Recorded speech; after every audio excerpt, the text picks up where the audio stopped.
Hi, this is Frank with a Frank Opinion.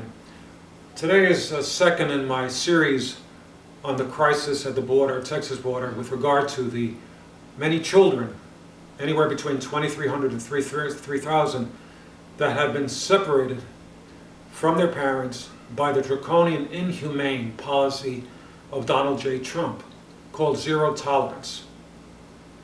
And I asked the question, when? When will these children be reunited with their parents? I'm going to suggest to you that it could be months and even perhaps never that these children are returned to their parents. And the reason why I say this is that we have an executive in the White House by the name of Donald J. Trump that has a deep-rooted animus towards Mexican and Central American migrants and refugees. He has indicated that from day one. It was central to his campaign, and he has spoken many, many times since with regard to his feelings about people south of our border. He heads a party, the Republican Party, that denigrates government, that has no use for it, that doesn't see its purpose in serving the common good. Thanks to Newt Gingrich, thanks to Grover Norquist, thanks to Lewis F. Powell Jr.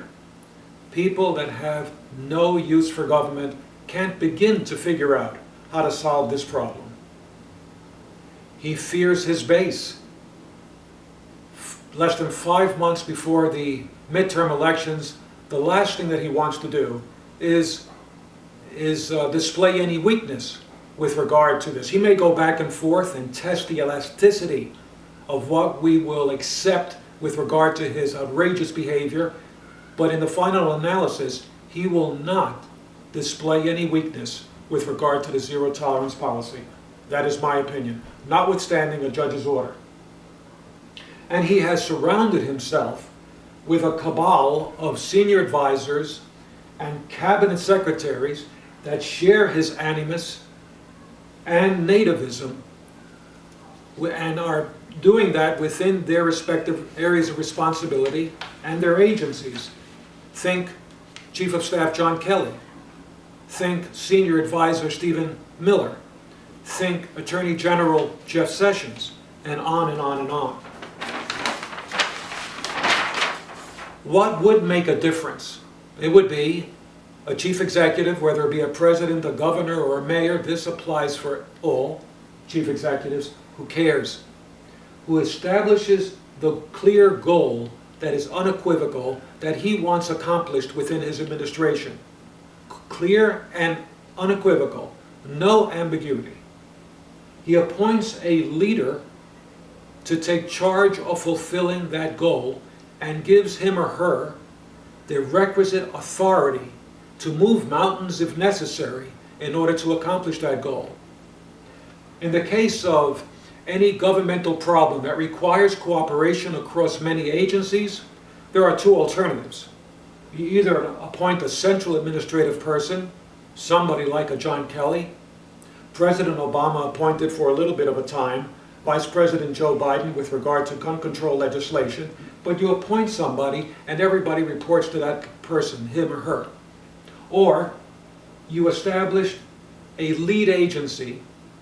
It could be Health and Human Services, it could be Homeland Security, or a sub-agency within that, and give that person the requisite authority to lead the effort. So you have a central administrative person that everybody reports to, or you have the head, the cabinet secretary, what have you, of a lead agency. It's got to be clear authority, and it has to be accountability. The chief executive, Donald Trump or whoever it is, has to let the agencies and the heads of those agencies that have to cooperate, that there will be consequences if they do not. Why? Because he is serious, or she is serious, about their objective, their goal. That chief executive has to provide resources, and I'll get to that on the next page. Resources requisite to the problem. This could be new resources, or it could be, as I have seen and I have done within government a number of times, where you're given the authority to do something, there's no money, so you're given the authority of pulling staff from different agencies in order to accomplish the goal. There's got to be periodic evaluation. The chief executive can't just say, this is my priority, and wait 3 months before he evaluates whether it's getting done. He's got to indicate the seriousness and the level of priority of that goal. And he has to mete out consequences to those that don't cooperate, so everybody gets the picture.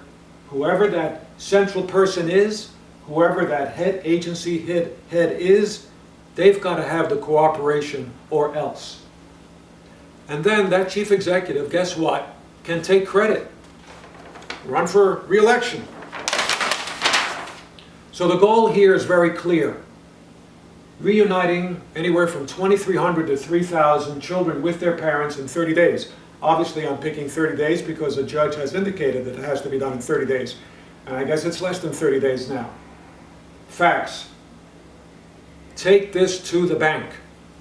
Trump will thwart any effort to accomplish the judge's order. He can't risk it. He won't risk it. It's not within him. He wants to have his base secure. He wants the midterms. He wants re-election. And the plan to achieve the goal will need to come and be developed from outside of the administration with maximum citizen pressure behind it. So what do I mean by that? We can give up, I think, on the cast of characters that are assembled in this administration to come up with a plan that meets the test of getting those kids back within 30 days or 27, whatever it is now.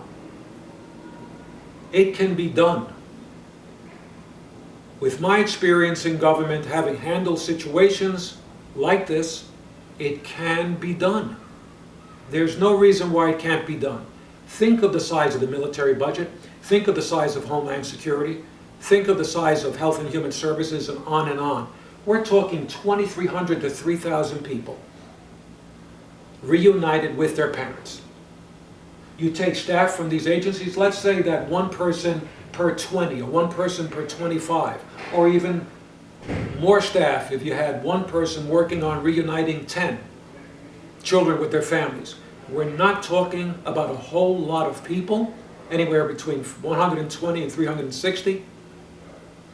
You're just using this really hypothetical situation. Yes, there's more work to be done. Where are they? How do you reunite them? How do you match them?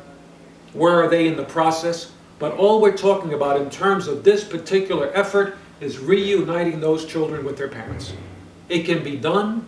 It won't be done with outside experts, maybe former cabinet secretaries, people that know, have the knowledge to be able to come up with a plan that works in a timely fashion. And then it's got to be promulgated. Everybody in this building that I live in should hear on air, on TV, that such a plan exists by former experts that worked in former administrations, and that it can be done. Stay tuned for my third video. I'll be sharing a terrific person by the name of Dr. Martha Griffin, and I'll introduce her properly and share with you why I am basically giving her video on the Rachel Maddow Show as the next video in this particular series. Thanks a lot.